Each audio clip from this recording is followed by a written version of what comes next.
अस्सलाम वालेकुम ख़वातीन और हज़रात, Smack group of marketing and sales की जानिब से मैं हूं तैयब इजाज़। आज का सबसे हाई ऑन डिमांड एक सवाल ये है कि फैसल टाउन फेज़ 2 की मैनेजमेंट ने जो टैक्सेशन अभी इम्पोज किया है, मैं ऐसे कहूँगा, मैं इसको नाम दूंगा कि गवर्नमेंट ने जो भी टैक्सेशन इम्पोज की है सेल परचेज पे, फाइल्स की और प्लॉट्स के सेल परचेज पे, उसका जो असर है वो फैसल टाउन फेज़ 2 की मार्केट पर क्या आने वाला है। अगर आपने फैसल टाउन फेज़ 2 में एक फ़ाइल होल्ड की हुई है शॉर्ट रन इन्वेस्टमेंट के लिए और आप इसको बेचना चाहते हैं, तो ये व्लॉग आपके लिए है। अगर आप एक फ़ाइल खरीदना चाहते हैं तो ये व्लॉग आपके लिए भी है, और अगर आपने एक फ़ाइल में अपनी फैसल टाउन फेज़ 2 में इन्वेस्टमेंट की हुई है और आपने इसको नहीं बेचना, आपने प्लॉट लेना है, तो ये व्लॉग फिर आपके लिए नहीं है। करंटली ये व्लॉग है मार्केट के सिनेरियो पे कि अब जो है मार्केट में आने वाले दिनों में क्या होने वाला है। फर्स्ट ऑफ ऑल अपडेट कर दूं, इस वक्त रिकॉर्डिंग में कर रहा हूँ, हफ्ते का दिन है, 6 बजने लगे हैं शाम के, और जो करंट पॉलिटिकल हालात है मुल्क के भी लॉन्ग मार्च जो है पिंडी की तरफ इंटर हो रहा है। मेरी जो आखिरी न्यूज़ मुझे मिली है कि सवा जीटी रोड जो है, मुझे आखिरी न्यूज़ ये मिली है कि जीटी रोड जी बंद कर दिया गया है।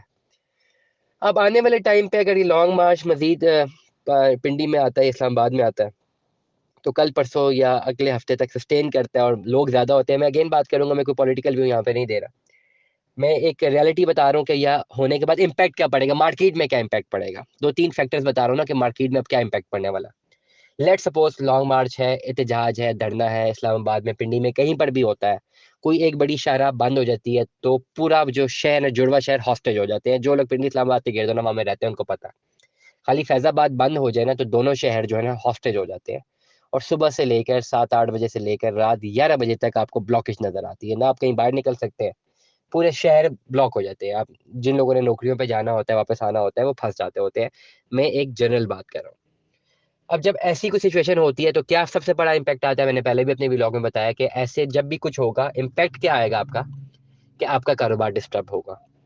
कारोबार डिस्टर्ब होगा तो आपकी फाइल मार्केट डिस्टर्ब होगी, फाइल इकोनॉमी डिस्टर्ब होगी, सेल परचेजेस डिस्टर्ब होंगी। डेफिनेटली जब एक ऐसा स्टेरिया होगा बैंकिंग में, हर चीज में प्रॉब्लम आएगी।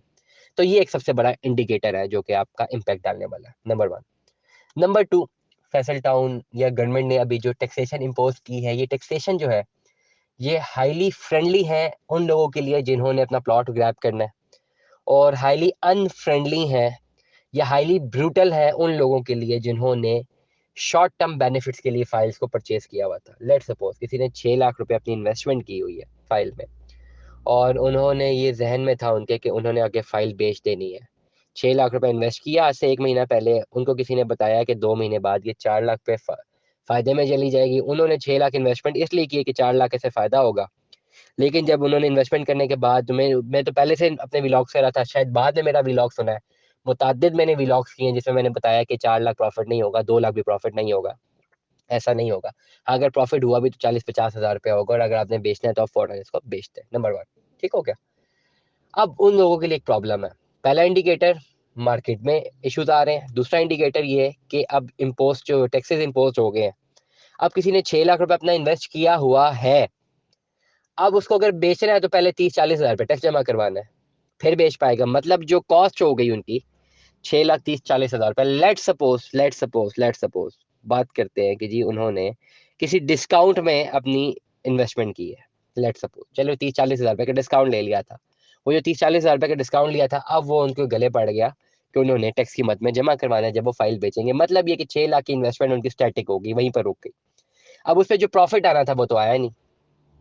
अब जो खरीदने वाला है, खरीदने वाला फाइल अगर पहले मार्केट में आएगा तो पहले तो उसके पास अब आने वाले टाइम पे एक भरमार होगी ना फाइल की खरीदने के लिए, क्योंकि करंट मार्केट सिनेरियो ये है कि डेफिनेटली डिमांड कम है, सप्लाई ज्यादा है, और अवेलेबल फाइल्स माइनस में भी जा चुकी हैं। मैंने कल परसों भी इस पे एक व्लॉग किया।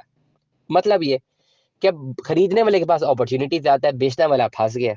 बेचने वाला माइनस में भी अगर फाइल बेचे तो टैक्स जेब से जमा कराए, तो नुकसान कोई क्यों करेगा? 1 महीना पहले 6 लाख रुपए इन्वेस्ट भी किया हुआ है, नुकसान अब कैसे करेगा? तो मतलब ये एक स्टैटिक अगर वैल्यू में निकालू ना, 6 लाख रुपए स्टैटिक वैल्यू होगी मार्केट की। 6 लाख रुपया जिसने बेचनी है ना, वो 6 लाख रुपए में अड़ गया कि भाई मुझे तो अब नुकसान हो रहा है, मैंने तो 6 लाख, चले डिस्काउंट मिल गया मुझे 40 हज़ार का, लेकिन अब 30-40 हज़ार मुझे टैक्स जमा करवाना है, तो मेरी वैल्यू होगी 6 लाख रुपया। मैं इससे नीचे नहीं बेच सकता, मुझे नुकसान है। इस पे जो प्रॉफिट एक्सपेक्ट किया जा रहा था 4 लाख रुपए, वो भी नहीं है, 3 लाख रुपए भी नहीं है, 2 लाख रुपए भी नहीं है, लाख रुपए भी नहीं है, 50 हज़ार 30 हज़ार रुपए तक मेरे हिसाब से एक वैल्यूएबल प्रॉफिट होना चाहिए इस वक्त। अगर कोई परचेजिंग करना चाहता है ना, तो 30-40 हज़ार रुपया प्रॉफिट होना चाहिए। लेट सपोज 6.5 लाख रुपए की फाइल्स मार्केट में आती है फॉर सेल, सेल होने के लिए आती है।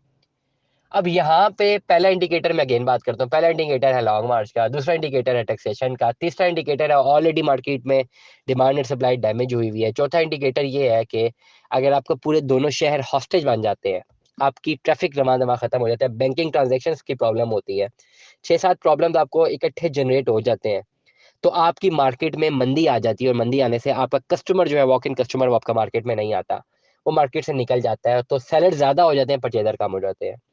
इन सारे इंडिकेटर्स को अगर मद्देनजर रखूं, तो मुझे आने वाले दिनों में फैसल टाउन की फेस टू की जो फाइल्स है, जो शॉर्ट टर्म इन्वेस्टर्स ने शॉर्ट टर्म इन्वेस्टमेंट्स के लिए ली हुई हैं, वो मुझे माइनस में जाते हुए दिखाई दे रही हैं, या उनकी सेल ना होते हुए दिखाई दे रही है। You can either you put it that way और either you put it another way. Value मैंने डिफाइन किया, 6.5 लाख रुपए वैल्यू है, ठीक हो गया। इस 6.5 लाख रुपए वैल्यू के अगेंस्ट मुझे 6.5 लाख रुपए की वैल्यू के अगेंस्ट आने वाले टाइम पे, ये इस हफ्ते के अंदर अंदर, या फॉर ऑन गोइंग, मैं मंडे से अगर मैं बात करूं, अगर ये इंडिकेटर्स उसी तरह ऑपरेट किए जिस तरह आज नजर आ रहे हैं, कल अगर इंडिकेटर सारे वैनिश हो जाए और कल बिल्कुल मंडे को कुछ भी लॉन्ग मार्च ना हुआ, कुछ भी ना हुआ, सब अमन शांति हुई, तो फिर तो अलग बात होगी ना, चलो इस पे भी व्लॉग कर देंगे। लेकिन अभी के इंडिकेटर बता रहा हूँ, नेक्स्ट वीक में क्या हो सकता है अगर ये तमाम तमाम के तमाम इंडिकेटर जो है एग्जीक्यूट करते हैं प्रॉपरली। तो 6.5 लाख रुपए एक डिमांड है मार्केट में एक सेलर की फैसल टाउन फेज टू की फाइल सेल करने के लिए। He is demanding 6.5 lakh against it. इसके बदले में डिमांड कम है, सप्लाई ज्यादा है, मतलब 10 लोग बेचने आए हैं मार्केट में ये फाइल, खरीदने के लिए 2 लोग हैं, जो खरीदने वाला है वो फिर अपनी मर्जी से अपनी बोली लगाएगा। 6.5 लाख रुपए तक भी अगर वो खरीद जाए तो उसको प्रॉब्लम नहीं है, लॉस में वो नहीं जाएगा, लेकिन प्लस उसको अभी खरीदने के बाद अपना 12,000 रुपये टैक्सेशन भी जमा करवानी है, तो ये वैल्यू थोड़ा नीचे आएगी और 6 लाख के करीब जाएगी। अब 6 लाख के करीब पे अब बेचने वाले अगर ज्यादा है और परचेज करने वाले अगर कम है, तो होगा कुछ, क्योंकि फाइल माइनस में बिकना शुरू हो जाएंगी, और वही खरीदेगा जो माइनस में बेचना चाहेगा। जो नहीं बेचना चाहेगा खरीदार, उसे नहीं खरीदेगा, खरीदार उसको ढूंढेगा जो अपनी फाइल माइनस में बेचना चाहे। लेकिन खरीदार के लिए भी ये ढूंढना कि कौन माइनस में बेचे, ये एक प्रॉब्लम होगी। तो करंट सिनेरियो के मुताबिक अगर मैं इसको कंक्लूड करूं, कि फैसल टाउन फेज टू में शॉर्ट टर्म इन्वेस्टर्स ने जो प्रॉफिट के लिए अपनी इन्वेस्टमेंट की थी, वो प्रॉफिट नहीं मिल सकता उनको, तो मेरी एडवाइस ये होगी कि अगर वो एग्जिट कर सकते हैं, तो फौरन एग्जिट कर दें। जो उनको रिबेट मिलता है, जो उनको डिस्काउंट मिलता है, उसको एडजस्ट करें अपने टैक्सेस पे। जो टैक्सेस उनके ऊपर इम्पोज हो गए हैं, जो भी 15,000 रुपया जीएसटी, वो उसने पे करना है जो सेलर है। ये टैक्सेस अपने इम्पोज करके आप अपना, अगर आपने एग्जिट करना है तो आप एग्जिट कर लें, अगर आपने एग्जिट नहीं करना तो फिर लॉन्गर रन में फाइल को होल्ड करें। ये 2 ऑप्शन मैं आपको एज एन एडवाइस बता रहा हूँ, आपके पास ये 2 ऑप्शन है, हम इन दोनों ऑप्शन को परस्यू कर सकते हैं। लेकिन अगर कोई खरीदना चाहता है तो उसके लिए विन विन सिचुएशन है, all the in all the aspects. खरीदने वक्त भी विन विन सिचुएशन है, मार्केट के हवाले से भी विन विन सिचुएशन है, लॉन्ग टर्म अप्रोच में भी विन विन सिचुएशन है, और जब प्लॉट ग्रैब करना है उस वक्त भी विन विन सिचुएशन है। तो मैं एडवाइस करूंगा आप तमाम तर लोगों को जो अपनी फैसल टाउन फेज टू में इन्वेस्टमेंट करना चाहते हैं, फौरन कर लें। ये ऐसे बेहतरीन इंडिकेटर्स आपकी सराउंडिंग्स में जनरेट हो गए जो आपकी पॉकेट में बचाएंगे आपके पैसे को निकलने से। जो खरीदार है, जो बेचने वाले हैं, उनको मैं पहली एडवाइस करूंगा कि अभी आप बेचने के लिए मार्केट में मत आना अगर आपको पैसों की जरूरत नहीं है। नंबर 2 मेरी उनको एडवाइस रहेगी कि आपने अपनी बुकिंग करवा ली है तो आप लॉन्ग रन में अपनी इन्वेस्टमेंट्स को कंटिन्यू करें, शॉर्ट रन ट्रेड में मार्केट में मत आए। ये 2 मेरी एडवाइस रहेंगी आपको। तीसरी, अगर आप कहते हैं नहीं भाई हमने बेचना ही बेचना है, तो आप मार्केट में इस वक्त आके 6.5 लाख रुपए की वैल्यू डिमांड कर सकते हैं कि ये मेरी वैल्यू अमाउंट है भाई, इतने में मैंने बेचनी है। नाउ इस वैल्यू का against you have to wait for the customer, चाहे वो ऑनलाइन मार्केट से आता है, चाहे वॉक इन कस्टमर आता है, चाहे कहीं से भी आता है, चाहे आपके अजीजों अकारिब में है, आप उसको डिमांड कोट कर सकते हैं 6.5 लाख रुपए की। नाउ उसके ऊपर डिपेंड करता है परचेजर पे कि वो कितनी ऑफर देता है। ट्रूली स्पीकिंग, ट्रस्ट ट्रस्ट अगर मेरे पे किया जाए और मैं आपको एक रियलिटी बताऊं परचेजर के हवाले से, तो अगर परचेजर 6.5 लाख में भी खरीद ले तब भी उसको फायदा होगा, अगर वो 6 लाख तक भी खरीद ले तब भी उसको फायदा होगा, क्योंकि लॉन्ग रन में ये एक बेनिफिशियल इन्वेस्टमेंट है जो कि आने वाले टाइम पे बहुत ज्यादा बेनिफिट देने वाली है। Stay tune with us. Allah Hafiz.